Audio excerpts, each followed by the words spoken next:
तो ये वीडियो रहने वाली है UFC fight night Adesanya versus Pyfer के कार्ड की प्रिडिक्शन वीडियो, जहां पर फाइट नाइट कार्ड के कंपैरिजन में ये मुझे एक गुड कार्ड लग रहा है। यहां पर काफी अच्छे नेम वाले फाइटर्स फाइट करने वाले हैं, मैच मेकिंग भी काफी अच्छी है, जिधर लग रहा है कि यहां पर बहुत सारे फिनिशेस देखने को मिलेंगे। अब दी ओनली प्रॉब्लम जो मुझे मेन कार्ड की लग रही है वो है कि जिस वजह से फाइट्स की प्लेसमेंट हुई है, जहां पर चलो मान लिया को मेन इवेंट में एलेक्सा ग्रासो और मेसी बार्बर की फाइट को रख दिया है, आई गेट इट, बट इसी के साथ थर्ड फाइट माइकल केसा और निको प्राइस के बीच में होने वाली है, जो कि नो वे की मेन कार्ड में भी रहनी चाहिए। पर चलो ये माइकल केसा की रिटायरमेंट फाइट है तो उसे होना चाहिए था मेन कार्ड ओपनर फाइट, और मेरी ओपिनियन में जो फाइट डिजर्व करती है को मेन इवेंट या फिर थर्ड प्लेस में रहना, वो होनी चाहिए थी मंसूर अब्दुल मलिक और यूजरी बेलगाव की फाइट। बट ओवरऑल पूरा इवेंट जैसे मैंने कहा काफी अच्छा लग रहा है। यहां पर मेन कार्ड में 6 फाइट्स होने वाली हैं, और प्रीलिम कार्ड की अगर बात करें तो यहां की जो फीचर्ड फाइट है इग्नाशियो बाहामोंडेस वर्सेस तौफीक मुसाइव की, ये फाइट एक बैंगर फाइट है। फिर चेज ऊपर यहां पर है मार्चिन टाइबूरा वेटरन हैवीवेट डिवीजन का, वो फाइट करने वाला है। फिर यहां पर अदसानिया का टीममेट अनडिफीटेड फाइटर नावाहो स्टर्लिंग भी यहां पर फाइट करेगा।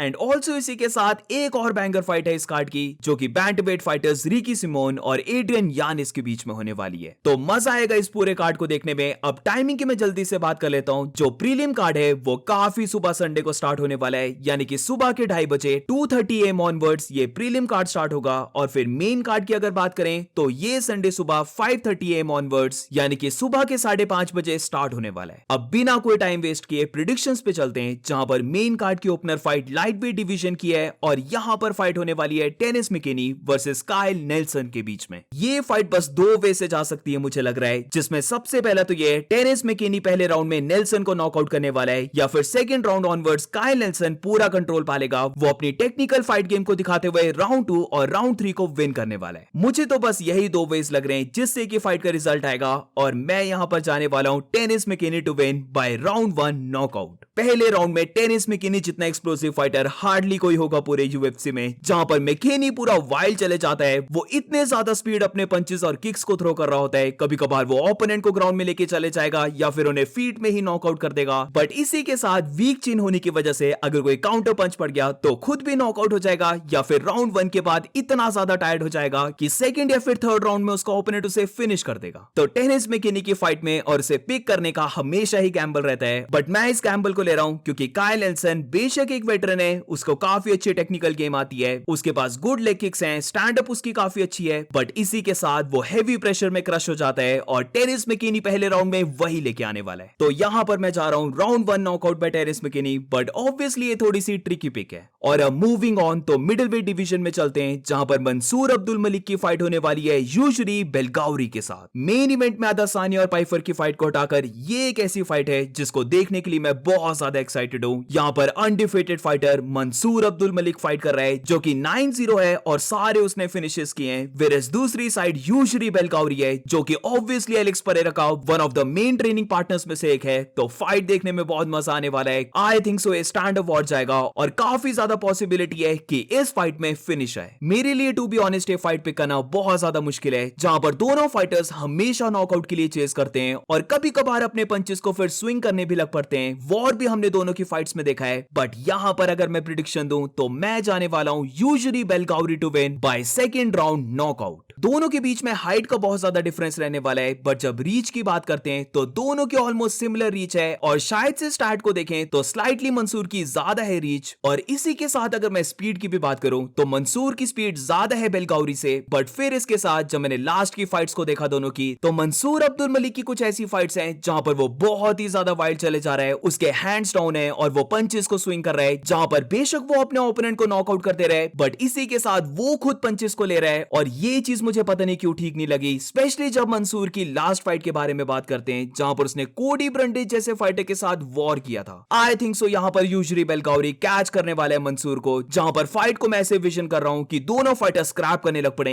ह्यूज पंचेस को थ्रो करने की ट्राई कर रहे हैं, और उसी के बीच में क्योंकि मंसूर कभी कभार अपने गार्ड को डाउन कर लेता है, तो लग रहा है कि बेलगावरी हेड किक को भी थ्रो कर सकता है, या फिर क्लिंच करके कोई फ्लाइंग नी लैंड कर सकता है मंसूर के ऊपर, और मंसूर अब्दुल मलिक नॉकआउट। तो फाइट में मैं जा तो रहा हूं हूँ बेलगावी के साथ, जहां पर मुझे लगता है कि वो फाइट को विन करने वाला है बाय राउंड 2 नॉकआउट। बट हाँ, ये बहुत ज्यादा क्लोज फाइट है और मे भी यहाँ पर हो सकता है, क्योंकि यूजुअली बेलगावी एक बहुत लंबा फाइटर है, तो मंसूर यहाँ पर रेसलिंग करने की ट्राई करे, ग्राउंड में लेके जाने की ट्राई करे यूजुअली को, और वहां से भी फाइट को विन कर जाए। और अब मूविंग ऑन तो फेदरवेट डिवीजन में चलते हैं, जहां पर जूलियन इरोजा की फाइट होने वाली है लेरियन डगलस के साथ, जो कि पहली अपनी यूएफसी में फाइट करने वाला है। जूलियन एक वेटरन फाइटर है जिसने काफी गुड नेम फाइटर्स के साथ फाइट कर रखी है। अब ये फाइटर भी बहुत ज्यादा ट्रिकी है, कुछ ऐसी फाइट्स में जो उसे नहीं जीतनी चाहिए वो फाइट्स को वो विन कर जाता है, या फिर बहुत ही ज्यादा टफ कंपटीशन दे देता है। और उसी के फ्लिप साइड जो फाइट्स को उसे विन करना चाहिए वहां पर अपनी वीक चेन होने की वजह से वो नॉकआउट हो जाता है। अब लेरियन डगलस की बात करें तो ये न्यू फाइटर है यूएफसी में, बट एज अ फाइटर उसके पास बहुत अच्छी किक्स हैं और इसी के साथ उसके पास गुड लेफ्ट हुक है, काफी अच्छी पावर को वो पैक भी करता है। तो यहां पर बेशक बोल सकते हैं यूएफसी में जब एक्सपीरियंस की बात आती है, हाई नेम फाइटर्स के साथ फाइट करने की बात आती है, तो जूलियन इरोजा के पास ज्यादा एक्सपीरियंस है, वो शायद से फाइट को अपने एक्सपीरियंस से विन भी कर जाए। बट आई थिंक सो यहां पर लेरियन डगलस उसे पहले या फिर सेकंड राउंड में कैच करने वाला है और उसे नॉकआउट कर देगा। जूलियन इरोजा के पास 3 to 4 इंचेस की रीच एडवांटेज है, तो वो पूरी ट्राई करने वाला है फाइट को रेंज में रखकर डिसीजन विन करने की। बट जितना मैंने डगलस की फाइट्स को देखा है वो फास्ट लगा है मुझे, वो जस्ट लाइक जूलियन इरोजा एक ऑलराउंड फाइटर है, तो वो ग्राउंड में भी लेके जा सकता है फाइट, उसका जूजित्सु काफी अच्छा है और इसी के साथ जैसे मैंने कहा उसके पास पावर भी काफी अच्छी है। तो पहले या फिर सेकंड राउंड में मुझे लगता है वो केज के साइड बैक करने वाला है जूलियन को, और वहीं पर अपने बिग शॉट्स को लैंड करते हुए लेरियन डगलस जूलियन इरोजा को नॉकआउट करने वाला है। और मूविंग ऑन तो वेल्टरवेट डिवीजन में चलते हैं, जहां पर ये रिटायरमेंट फाइट होने वाली है माइकल केएसा की, जिधर उसका ओपोनेंट है निको प्राइस। मेरी ओपिनियन में माइकल केएसा को इससे बेटर ओपोनेंट नहीं मिल सकता रिटायरमेंट फाइट में, जहां पर डायरेक्टली मैं बता देता हूं मेरी प्रेडिक्शन है माइकल केएसा फाइट को विन करने वाला है। अब इनिशियली मैं सोच रहा था कि ये फाइट डिसीजन विन करेगा वो, बट क्योंकि ये रिटायरमेंट फाइट है तो मे बी वो ऑल आउट जाने वाला है, तो इसीलिए मेरी प्रेडिक्शन है round 3 submission by Michael Chiesa. Striker versus grappler की फाइट, जहां पर निको प्राइस की बात करें तो स्ट्राइकिंग भी उसकी इतनी अच्छी नहीं है, वो एक स्लो फाइटर है जो मेजॉरिटी अपनी फाइट्स में स्क्रैप करता है, इसीलिए उसकी अब चेन जा चुकी है। गैस टैंक भी बोल सकते हैं निको प्राइस का बहुत ज्यादा कम है, वो काफी बार अपनी फाइट्स के एंड में टायर्ड भी हो जाता है। वेयरएज माइकल केएसा की बात करें तो बेशक वो अपनी फाइट्स में बहुत ज्यादा बैक होता है, बट जैसे ही फाइट ग्राउंड में जाती है उसका जो हाई जुजित्सु स्किल्स हैं वो निकल के आ जाते हैं, जो कि काफी अच्छे हैं। और यहां पर भी फाइट में मुझे लग रहा है कि मे बी फर्स्ट राउंड में निको प्राइस ट्राई करने वाला है कि वो नॉकआउट करे माइकल केएसा को, वो राउंड को विन भी कर जाए, बट राउंड 2 ऑनवर्ड्स निको प्राइस थोड़ा सा टायर्ड होने वाला है और माइकल केएसा फिर उसे ग्राउंड में लेके चले जाएगा, और वहां पर या तो पूरी फाइट ग्राउंड में रहेगी या फिर माइकल केएसा, क्योंकि उसकी रिटायरमेंट फाइट है, तो मे बी वो थोड़ा सा और ज्यादा एफर्ट डालकर फाइट को ट्राई करे विन करने की बाय सबमिशन। और मूविंग ऑन तो को मेन इवेंट की बात करते हैं, जहां पर ये फाइट होने वाली है women's flyweight division former champion Alexa Grasso versus Maycee Barber के बीच में। पीपल्स मेन इवेंट भी बोल सकते हैं इसे,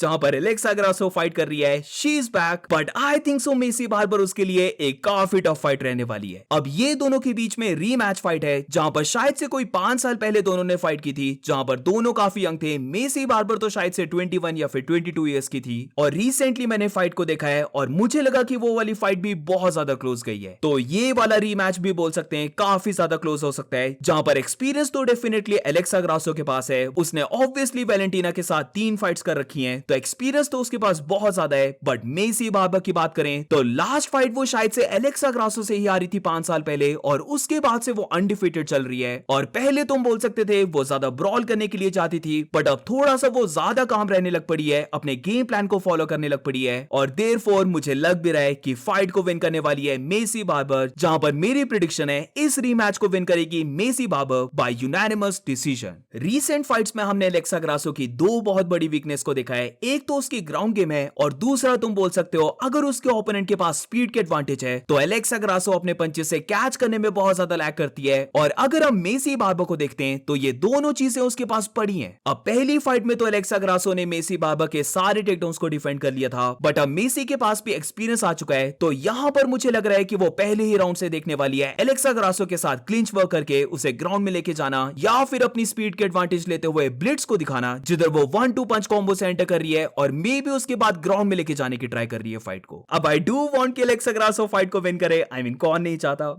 बट ये लग रही है उसके लिए बहुत ज्यादा टफ फाइट है, जहां पर अगर तो एलेक्सा ग्रासो को विन करनी है तो सबसे पहले तो फर्स्ट फाइट की तरह उसे टेक डाउन्स को डिफेंड करना होगा। और यहां पर मुझे लगता है क्योंकि एलेक्सा ग्रासो मैं बोल सकता हूं ज्यादा टेक्निकल फाइटर है, तो मे भी अपनी टेक्निक पर रिलाय करते हुए जब भी मेसी बार बार उसके ऊपर अटैक करने का देख रही है तो एकदम से उसके ऊपर काउंटर शॉट्स को लैंड करना, इस चीज से एलेक्सा ग्रासो विन कर सकती है। जहां पर अगर तो उसने पहले 2 राउंड्स में ऐसे कर लिया तो फिर थर्ड राउंड में हमने देखा है मेसी बाबर को टायर्ड होता हुआ, और एलेक्सा ग्रासो के पास तो 5 राउंड्स का एक्सपीरियंस है तो उसे कोई प्रॉब्लम नहीं पड़ने वाली है यहां पर 3 राउंड फाइट करने की। तो एबिलिटी तो एलेक्सा ग्रासो के पास है, I do want her to win, but यहां पर मैं पिक कर रहा हूं मेसी बाबर को, जिधर फील आ रही है कि वो 3 में से 2 राउंड्स को विन करने वाली है। और जो पहली फाइट में उसे टेक डाउन्स नहीं मिले थे, हु नोस कि यहां पर उसे ज्यादा टेक डाउन्स मिल जाएं। वो एलेक्सा ग्रासो को ग्राउंड में होल्ड भी कर रही है, तो इसीलिए मेरी प्रेडिक्शन है Maycee Barber to win by unanimous decision. और अब मूविंग ऑन, तो अब चलते हैं मेन इवेंट में, जहां पर ये मेन इवेंट है middle weight division fighters farmer champion Israel अदसानिया versus जो पाइफर के बीच में। अब 2 वे से मैं इस फाइट को देख रहा हूं, जहां पर पहला तो ये है कि अदसानिया ने एक बहुत रिस्की फाइट ले ली है, जिधर अगर तो जो पाइफर उसे नॉकआउट कर देता है तो मोस्ट लाइकली अदसानिया फिर रिटायर होने वाला है, क्योंकि वो बिल्कुल end of the top 15 fighter के साथ फाइट कर रहा है जिसके पास एक्चुअली में 1 पंच नॉकआउट पावर है। तो अगर यहां पर जो पाइफर अदसानिया को बीट कर देता है तो लग तो यही रहा है कि अदसानिया रिटायर हो जाएगा। बट अब इसके साथ अगर हम सेकंड एंगल को देखें तो क्या तुम्हें ये नहीं लग रहा कि अदसानिया ने ये फाइट बहुत ज्यादा सोच समझ कर ली है? राइट नाउ अगर हम देखें तो अदसानिया के लिए टॉप 15 में बेस्ट फाइट है जो पाइफर की, जहां पर ये फाइटर के पीछे हाइप बहुत ज्यादा है, ये नॉकआउट आर्टिस्ट है। तो अगर ऐसे ओपोनेंट को अदसानिया बीट कर देता है तो वो वापस टॉप ऑफ द डिवीजन में आने वाला है, उसकी जो हाइप है वो वापस आ जाएगी। और पता नहीं क्यों मुझे यहाँ पर फील भी आ रही है कि अदसानिया ने ये फाइट बहुत ज्यादा सोच समझ कर ली है, जहां पर वो जानता है कि अगर वो फाइट को विन करता है तो उसका कमबैक प्रॉपर वे से हो जाएगा और वो वापस टॉप ऑफ द डिवीजन में आ जाएगा। रिस्की तो ये फाइट है, बट जो मेजॉरिटी रिस्क होता है जो पाइफर की फाइट में वो पहले के 2 राउंड्स में होता है। तो मेरी ओपिनियन में अगर अदसानिया पहले के 2 राउंड्स को सर्वाइव कर जाता है, जो कि बहुत अच्छे से वो कर सकता है, तो जो पाइफर के साथ हमने बार बार देखा है कि राउंड 3 ऑनवर्ड्स उसकी जो पावर है वो बहुत ज्यादा डिमिनिश हो जाती है। जो वो पहले के 2 राउंड्स में 1 पंच नॉकआउट कर पाता है या फिर बुलडोज करने की ट्राई करता है अपने ओपोनेंट को, वो भी उसका बहुत ज्यादा कम हो जाता है, वो टायर्ड होने लग पड़ता है। और वहां से फिर मुझे फील आ रही है कि क्लासिकल अदसानिया हमें देखने को मिलने वाला है, जहां पर वो राउंड 3 ऑनवर्ड्स प्रॉपर बीटिंग को पुट ऑन कर रहा है पाइफर के ऊपर, और जैसे कि अदसानिया यूजुअली वैसे विन करता है वैसे ही फाइट को विन करने वाला है। तो फाइट में मेरी प्रेडिक्शन है, एंड आई नो कि ये रिस्की पिक है, बट मैं यहां पर जाने वाला हूं Israel Adesanya to win by 3-2 unanimous decision. जितनी भी तुम जो पाइफर की फाइट को देख लो, अगर तो वो पहले के 2 राउंड्स में अपने ओपोनेंट को नॉकआउट नहीं कर पाता है तो थर्ड राउंड आते आते वो कंप्लीटली डिफरेंट फाइटर बन जाता है, और उसकी नॉकआउट पावर इतनी ज्यादा कम हो जाती है कि केल्विन गैस्लम जैसा फाइटर, जिसको पहले 2 राउंड्स में जो पाइफर ने ऑलमोस्ट नॉकआउट कर दिया था, मल्टीपल टाइम्स उसने ड्रॉप किया था केल्विन गैस्लम को, बट फिर राउंड 3 में केल्विन गैस्लम ने भी बहुत अच्छे पंचेस को लैंड किया और आर्ग्यूबली वो राउंड को विन भी कर गया। इजराइल अदसानिया की बात करें तो वो फीट में बहुत ज्यादा स्मार्ट फाइटर है, जहां पर इतने सालों से वो एक चीज बहुत अच्छी कर रहा है और वो है अपनी रेंज को मेंटेन रखना, जिधर बी इट जैरेड कैनिनियर या फिर योएल रोमेरो, जिनके पास बहुत ज्यादा नॉकआउट पावर है। इवन हम अगर एलेक्स परेरा की फाइट्स को भी ले लें तो सारी फाइट्स में जो अदसानिया की डिस्टेंस मैनेजमेंट रहती है वो काफी अच्छी रहती है, और जो पाइफर के अगेंस्ट यही मुझे उसकी सबसे बड़ी स्ट्रेंथ लग रही है, जिधर वो पहले के 2 राउंड्स में पूरी रेंज को मेंटेन रखने वाला है। वो बार बार फेंट करके लो लेग किक्स या फिर अचानक से कोई जैब को थ्रो करके वापस सर्कल अराउंड कर जाए, जिसकी वजह से जो पाइफर अपने बिग पंच को सेटअप ना कर पाए। और फिर वी नो कि राउंड 2 के बाद जो पाइफर की पावर इतनी नहीं रहती है, तो फिर राउंड 3 ऑनवर्ड्स मुझे लगता है कि हम और ज्यादा अग्रेसिव देखने वाले हैं अदसानिया को,